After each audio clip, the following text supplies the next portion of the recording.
This was Earth's final broadcast. Not a plea. Not a negotiation. For decades, humanity chose peace. Treaties, warnings, restraint. The galaxy ignored every one of them. So this message carried only 6 words. Peace has failed. What followed wasn't diplomacy. It was the other side of humanity. The side the universe was never meant to meet. The breaking point commander, Alina. Vasquez stood in the grand chamber of the Galactic Union Council and felt the weight of 250 years pressing down on her shoulders. The chamber was magnificent, built from crystalline materials that caught and refracted light from a dozen different suns. Representatives from 340 species filled the tiered seats that rose in concentric circles around the central platform where she stood. Some watched her with mild interest. Most did not bother to look at all. She had rehearsed this moment 1,000 times. She had prepared every word, every gesture, every possible response to what she knew was coming. But preparation did not make it easier. Nothing could make this easier. The display behind her showed images of New Terra before the attack. Green fields stretching to distant horizons. Children playing in parks built by human hands on a world that had been barren rock 80 years ago. Families gathering for harvest festivals. Communities thriving in the light of a foreign sun. Then the images changed. Scorched earth. Collapsed buildings. Bodies that would never go home. 2 million souls erased in 6 hours. Elena let the silence stretch. Let them see what had been done. Let them feel, if they were capable of feeling, the magnitude of what the Confederation had chosen. The Vren Confederation held 47 seats in the council. Their representative, a towering figure named Thrace, lounged in his chair with obvious boredom. His species had dominated this region of space for 6,000 years. They had conquered 200 worlds and absorbed 30 civilizations. To them, humanity was an infant species playing at politics. Beside Thrace sat the Kesari Collective, beings of pure energy who considered physical life to be a primitive stage of existence. They had opposed humanity's admission to the Galactic Union from the beginning. Next to them, the Orathi Empire preened their feathered crests with deliberate disregard. The Orathi had written the current trade laws. Laws that systematically exclude human goods from 60% of galactic markets. And in the highest tier, separated from the others by tradition and arrogance, sat the triumvirate of ascended minds, 3 species who had reached what they called higher consciousness. They rarely spoke during council sessions. They rarely needed to. Their will was law, and everyone knew it. Alina had spent 15 years working within this system. She had smiled through insults. She had negotiated treaties that gave everything and received nothing. She had watched human colonies struggle under regulations designed to cripple them. And she had done it all because Earth's leadership believed in a better way. Because humanity had chosen peace after centuries of war among themselves. Because they thought the galaxy could be different. New Terra proved them wrong. She touched the control panel and the images changed again. Now the display showed data. Human aid shipments over the past decade. 300 billion tons of food delivered to worlds suffering from famine. Medical supplies that saved 40 million Ren lives during the plague of 2291. Technology shared freely that advanced 36 species by generations. Rescue operations that saved Kesari colonies from collapsing stars. Engineering projects that stabilized Orathi mining operations. Humanity had given and given. And in return, they had been tolerated. Barely. Alina spoke, and her voice carried through the chamber with cold clarity. For 250 years, humanity has honored every treaty. We have accepted every restriction placed upon us. We have contributed more to the Galactic Union than most species twice our age. We have asked for nothing except the right to exist in peace among the stars. She paused and looked directly at Thrace. The Vren Confederation destroyed New Terra without warning and without provocation. 2 million human beings are dead. Children, elders, farmers who had never held a weapon in their lives. They died because the Confederation wanted the agricultural technology we had developed. Technology we would have shared freely if anyone had simply asked. Thrace finally looked at her. His expression showed something that might have been amusement. The Confederation acted within its rights under Section 7 of the Resource Acquisition Protocols. New Terra occupied a strategic position that threatened our security interests. We offered relocation assistance. Your people refused. The consequences were regrettable but necessary. Regrettable but necessary. Elena had expected those exact words. She had bet her career, perhaps her life, that Thrace would be arrogant enough to say them out loud in front of 340 species. She turned to address the full council. We came to this chamber today to request justice. We came to ask that the Galactic Union uphold the laws it claims to cherish. We came seeking peace, as we have always sought peace. The chamber was silent now. Even the species who cared nothing for humanity were paying attention. There was something in Elena's voice that demanded it, but we see now that peace has failed, Elena continued.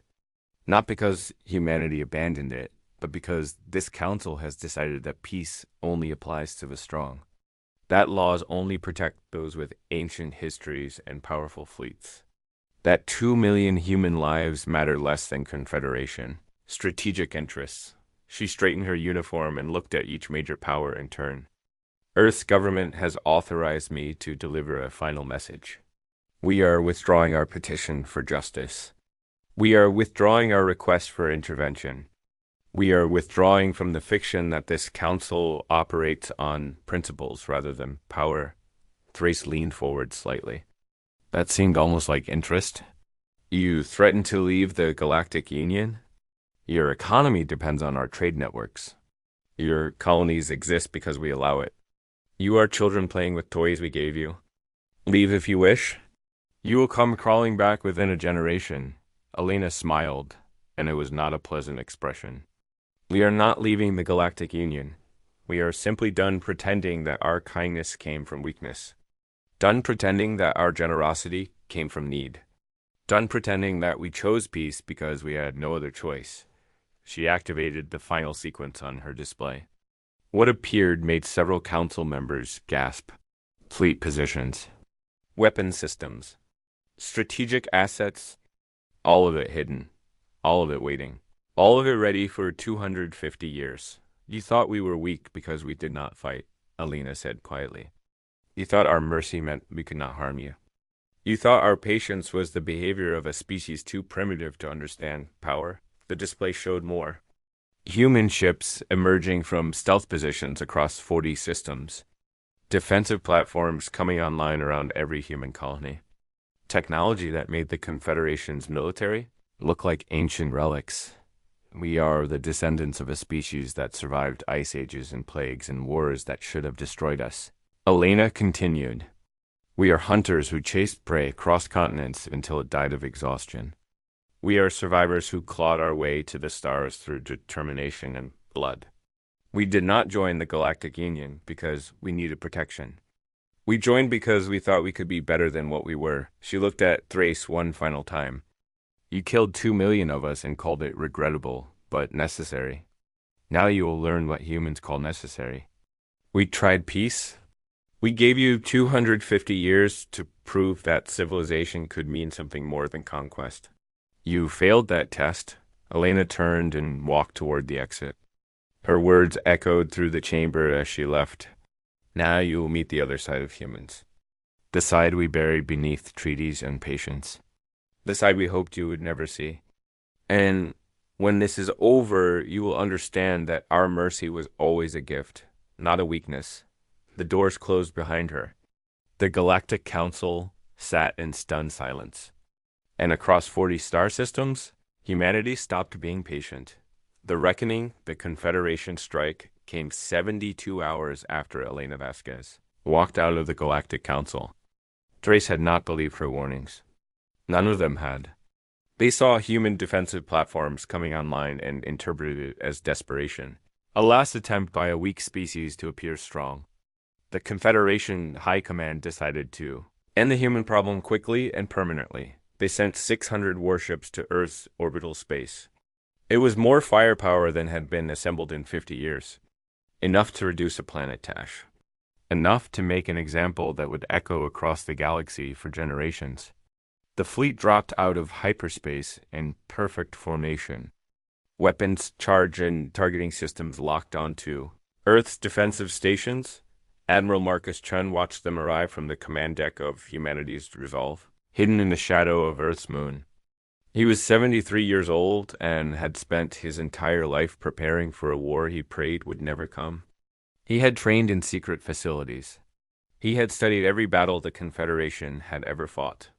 He had memorized their tactics, their weaknesses, their patterns, and he had waited. The Confederation fleet opened fire. Earth's visible defensive platforms exploded in brilliant flashes of light. Space stations that had orbited for a century shattered under the assault. From space, it looked like humanity's defenses were being torn apart in minutes.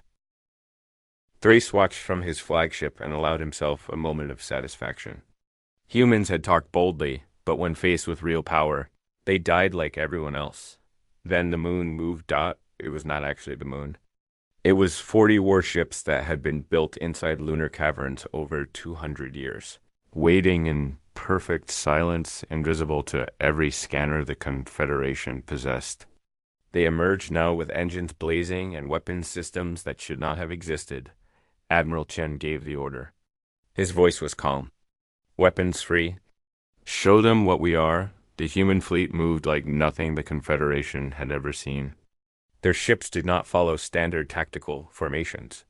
They did not use predictable attack patterns. Each vessel operated independently, adapting to changing circumstances without waiting for central commands.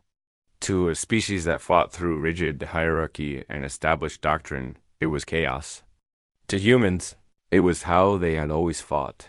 The first Confederation cruiser exploded before its captain understood what was happening. Human weapons bypassed their shields using frequencies that should have been impossible to generate. Missiles anticipated evasive maneuvers before they were made. Fighter craft moved with reflexes. No artificial intelligence could match because they were not artificial. They were human pilots making split-second decisions based on instinct and experience. Thrace watched his fleet come apart. Watched ships that had conquered 200 worlds burn in Earth's orbit. Watched tactics that had worked for 6,000 years fail against an enemy that refused to fight by galactic rules. He tried to rally his forces, tried to implement defensive protocols, tried to do anything that made sense. Nothing worked. The humans were everywhere and nowhere. They struck from angles that should not have existed. They exploited weaknesses that should not have been visible. They fought like predators, and his fleet died like prey. Admiral Chen did not celebrate. There was no joy in this, no triumph in watching ships explode and lives end. But there was necessity. The Confederation had chosen this. They had killed 2 million humans and called it regrettable. Now they would learn what regret truly meant. The battle lasted 6 hours. When it ended, 480 Confederation warships were destroyed or disabled. The remaining 120 surrendered. Human casualties numbered 200 souls. The galaxy had never seen anything like it, but Earth's fleet did not stop there. They could have defended their home system and declared victory. Instead, they jumped to hyperspace and vanished, heading toward Confederation territory. Toward the 47 systems that Thrace controlled. Toward the heart of the power that had dominated this region for 6 millennia. The Kasari Collective watched the battle through energy sensors and concluded that their calculations had been wrong. They had assumed physical species were limited by biological constraints. Humans proved otherwise. The Collective's War Council met in their dimension of pure thought and made a decision. They would stay neutral. Humans had not attacked them. Humans had not threatened them. And after watching what happened to the Confederation fleet, the Collective decided that discretion was the wisest course. The Orothi Empire recalled their battle fleets from contested borders and reinforced their home systems. The triumvirate of ascended minds, who had not spoken in council chambers for 30 years, sent a communication to Earth. It was brief. We wish to discuss terms. Humanity's response was briefer. After Admiral Chen's fleet arrived at Ren Prime, the Confederation capital, 3 days later. They did not bombard the planet. They did not attack civilian targets. Instead, they systematically destroyed every military installation in the system. Shipyards that had built warships for 60 centuries burned in silent explosions. Orbital defense platforms crumbled. Supply depots and weapons factories and command centers all ceased to exist. And through it all, human forces did not fire a single shot at the cities below. Thrace watched from the surface as his civilization's military power died in orbit. He waited for the bombardment that would surely come next. Waited for humanity to take revenge for New Terra. Waited for the end. It did not come. Instead, a message appeared on every display in Vren Prime. It was Elena Vasquez. We are not you, she said. Her face was tired, but her eyes were hard. We do not wage war on civilians. We do not kill children and call it necessary. We do not destroy species because it is convenient. But we will end your ability to harm us or anyone else. The message continued. Every Confederation military asset in 47 systems was being neutralized. Warships, weapons platforms, manufacturing facilities. All of it. Confederation civilians would not be touched. Their economies would not be targeted. Their worlds would not burn. But their power to wage war was over. You wanted to know what humans are when we stop choosing peace, Elena said. This is what we are. Precise, unstoppable, and still bound by principles you abandoned long ago. We could have killed billions in revenge for New Terra. We chose not to. Remember that choice when you rebuild. Across Confederation space, the same scene played out. Human fleets appeared, destroyed military infrastructure, and left everything else untouched. Species who had lived under Confederation rule for centuries watched in amazement as their oppressors were systematically dismantled. Without harming a single civilian, Galactic Council reconvened in emergency session. Elena Vasquez stood in the same chamber where she had delivered her warning. The seats were fuller now. Every species was paying attention. Thrace was there too, brought under human escort. He looked smaller somehow, diminished. Commander Vasquez, the triumvirate spokesperson, said. Their voice resonated with tones that suggested surprise. You have made your point. The Confederation has been neutralized. State your terms. Elena looked at the assembled species. Saw fear in some faces, respect in others, and calculation in most. They wanted to know what humanity would demand now that they held the power, complete military disarmament of the Vren Confederation. Elena began. Her voice was steady. Reparations paid to every species the Confederation has wronged over the past 6,000 years. War crime tribunals for those who ordered the attack on New Terra, and a new galactic charter. The chamber erupted in noise. A new charter would mean restructuring the entire Union. It would mean the major powers giving up privileges they had held for millennia. It would mean fundamental change. Elena waited for silence. When it came, she continued. The new charter will guarantee equal rights to all species, regardless of age or power. It will establish laws that apply to everyone, not just the weak. It will create enforcement mechanisms that cannot be influenced by wealth or military strength. And it will ensure that what happened to New Terra can never happen to anyone ever again. This is impossible, an Orothi representative said. You ask us to abandon systems that have maintained galactic stability for thousands of years? Stability, Elena repeated. She looked at Thrace. Is that what you call it? The strong doing whatever they wish while the weak suffer in silence? That is not stability. That is tyranny wearing a pleasant mask. She turned to address the full council. Humanity did not want this.